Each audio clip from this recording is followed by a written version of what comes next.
Price the Lord. ஆண்டவரும் இரட்சகருமாய் இருக்கிற இயேசு கிறிஸ்துவின் நாமத்தினாலே தினம் ஒரு தீர்க்க தரிசனம் என்கிற தேவனுடைய வார்த்தைக்கு உங்களை வரவேற்கிறோம். தீர்க்க தரிசனம் என்பது தேவ ஆவியால் அருளப்பட்ட அவருடைய வாக்குத்தத்தமான வார்த்தைகள் மாத்திரமே. இந்த நாளுக்குரிய தீர்க்க தரிசனமான வார்த்தைகளை வாசித்து நாம் செபிக்கலாம். நீதிமொழிகள் 26வது அதிகாரம் 2வது வசனத்தை நான் வாசிக்கிறேன். அடைக்கலான் குருவி அலைந்து போவது போலும், தகைவலான் குருவி பறந்து போவது போலும், காரணம் இல்லாமல் இட்ட சாபம் தங்காது என்று ஆண்டவர் வாக்குத்தத்தம் பண்ணுகிறார். ஆமென். இந்த நாளுக்கு தேவன் கொடுக்கிற தீர்க்க தரிசனமான வார்த்தை, காரணம் இல்லாமல் இட்ட சாபம் தங்காது என்று ஆண்டவர் உங்களுக்கு வாக்குத்தத்தம் பண்ணுகிறார். இந்த சத்தத்தை கேட்கிற நீங்கள் யாராய் இருந்தாலும் சரி, உங்களை பார்த்து ஆண்டவர் சொல்லுகிறார், உலகத்தின் மூலமாய் வருகிற சாபங்களுக்கு நீ பயப்பட வேண்டிய அவசியம் கிடையாது. விசேஷமாய் மனுஷீக வல்லமைகளின் மூலமாய் நமக்கு விரோதமாய், நம்முடைய குடும்பங்களுக்கு விரோதமாய், நம்முடைய எதிர்காலத்திற்கு விரோதமாய், நம்முடைய கையின் பிரயாசங்களுக்கு விரோதமாய், நம்முடைய பிள்ளைகளின் வாழ்க்கைக்கு விரோதமாய் எத்தனை சாபமான வார்த்தைகள், சாபமான எண்ணங்கள், சாபமான பார்வைகள் நமக்கு விரோதமாய் வந்தாலும், தேவ பிள்ளைகள் அவரை அடைக்கலமாய் வைத்திருக்கிற, அவரை பின்பற்றுகிற நாம் பயப்பட வேண்டிய அவசியம் கிடையாது. காரணம், அவர் என்னோடு இருந்து எல்லா சாபத்தை முறித்து போட வல்லமையுள்ளவராய் இருக்கிறார். எத்தனை பேர் இந்த வார்த்தைக்கு ஆமென் சொல்றீங்க? Praise God. நான் சொல்லுகிறேன், சாபம் என்னை அணுகுவது கிடையாது. சாபம் என் வீட்டில் தங்காது. என் மேல வந்துச்சுன்னா அந்த சாபம் என் மேல பழிக்காது. ஸ்தோத்திரம். நான் ஆண்டவரை சார்ந்திருக்கிறபடியினால், நான் ஆண்டவருடைய வார்த்தையை கை கொள்ளுகிறபடியினால் எவ்வித சாபங்களும் எனக்கு விரோதமாய், என்னுடைய வாழ்க்கைக்கு விரோதமாய் அவைகள் வந்தாலும் அவைகள் பழிக்காது, அவைகள் தங்காது. எத்தனை பேர் இந்த வார்த்தைக்கு ஆமென் சொல்றீங்க? நம்புங்கள், ஆண்டவருடைய வார்த்தையை நம்புங்கள். தோத்திரம். மனுஷனுடைய கண்கள் சாபத்தை கொண்டு வருகிறது. அநேகருடைய பார்வையே சாபமான பார்வை. அநேகருடைய எண்ணங்கள், அநேகருடைய சிந்தனைகள் சாபமான சிந்தனைகள். நம்மை பார்க்கும் பொழுது, நம்முடைய குடும்பத்தின் வளர்ச்சியை பார்க்கும் பொழுது, அல்லது கர்த்தர் நம்மை ஆசீர்வதிக்கிற விதத்தை பார்க்கும் பொழுது, ஆண்டவர் நம்மை மேன்மைப்படுத்துகிற விதத்தை பார்க்கும் பொழுது, அநேகருடைய சிந்தனை, அநேகருடைய பார்வை, இன்னும் சொல்லப்போனா அநேகருடைய நாவு சாபத்தினால் நிறைந்திருக்கிறது.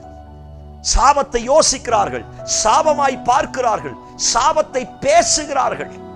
ஆனால் இந்த பொய்யான சாபத்திற்கு தேவ பிள்ளைகள் பயப்பட வேண்டிய அவசியம் கிடையாது. இன்னைக்கு கர்த்தர் கொடுக்கிற வார்த்தை தான், சாபம் பழிக்காது, சாபம் தங்காது.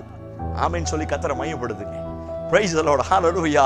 காரணம், ஒரே ஒரு வார்த்தையை அழகா சொல்ல முடியும். கிறிஸ்து எனக்காய் சாபமாக்கப்பட்டார். சிலுவையிலே என் சாபங்களை அவர் ஏற்றுக்கொண்டார்.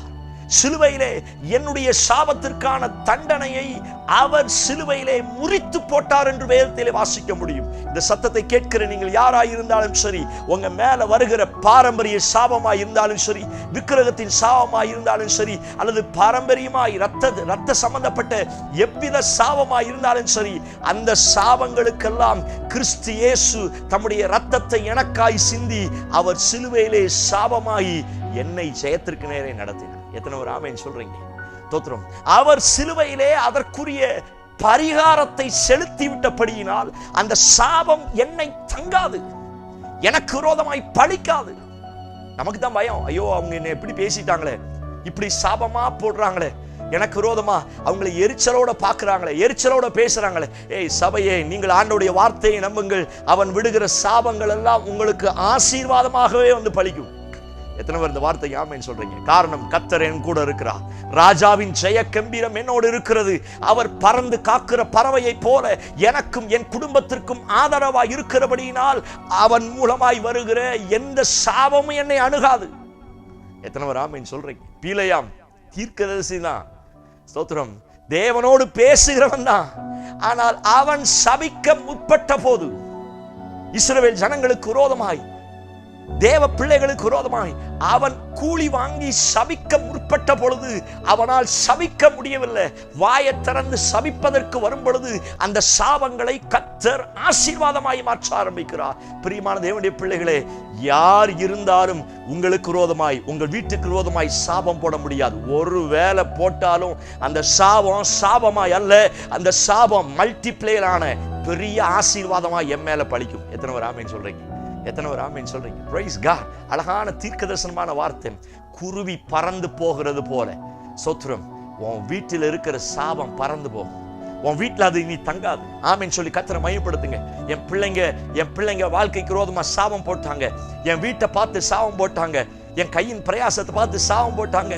எங்க இது பழிச்சிடுமோ, எங்க என் வாழ்க்கையில் இது நடந்துருமோ, பாரம்பரியமா ரத்த சம்பந்தமா இந்த பிரச்சனை நடந்து கொண்டு இருக்கிறது, இந்த வியாதி வந்து கொண்டு இருக்கிறது, ஒருவேளை இது சாபமா இருக்குமோ, அப்படிப்பட்ட பயத்தோட அந்த சத்தத்தை கேட்கிறீங்களா?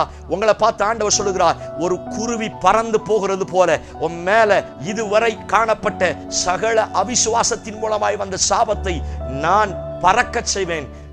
எந்த ஒரு சாபமும் தங்காது என்று கர்த்தர் சொல்லுகிறார். எத்தனை ஒரு ஆமென் சொல்றீங்க? நம்புங்கள், வசனத்தை அப்படியே நம்புங்கள்.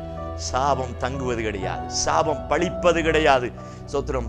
எல்லா கிரியைகளையும் ஒரு பறவை பறந்து போவது போல கர்த்தர் பறக்க செய்ய போகிறார். கண்களை மூடி ஜெபிக்க ஆரம்பியுங்கள். Praise God in Jesus name. இயேசுவின் நாமத்தினால எல்லா சாபங்களை கர்த்தர் முறித்திருக்கிறதற்காய் ஸ்தோத்திரம். என் பிள்ளைங்க மேல கண்களின் மூலமாய், நாவுகளின் மூலமாய், சிந்தனையின் மூலமாய், மனுஷீக வல்லமைகளின் மூலமாய் வருகிற எல்லா சாபத்தின் வல்லமைகளை கர்த்தர் வேரோடு அழித்து போடுவீராக. அந்த சாபம் தங்காமல், அந்த சாபம் பழிக்காமல் ஒரு பறவை பறந்து போவது போல பறந்து போவதாக என் ஜனத்திற்கு ஜெயத்தை தருவீரா. அப்படி செய்வீர் என்று நம்புகிறோம். பெரிய காரியத்தை செய்யும் இயேசு கிறிஸ்து மூலம் ஜெபிக்கிறோம். ஜெபம் கேளும் நல்ல பிதாவே. ஆமென், ஆமென். Praise the lord. நம்பிக்கையோடு இந்த நாளை தூங்குங்கள். சாபம் தங்காது. தேவ ஆசீர்வாதம் தான் என் வாழ்க்கையிலே தங்கும். இந்த செய்தி உங்களுக்கு ஆசீர்வாதம் இருந்துச்சுன்னா மற்றவங்களுக்கு ஷேர் பண்ணுங்க. கர்த்தர் பெரிய காரியங்களை செய்வார். ஆமென். Praise the Lord. God bless you.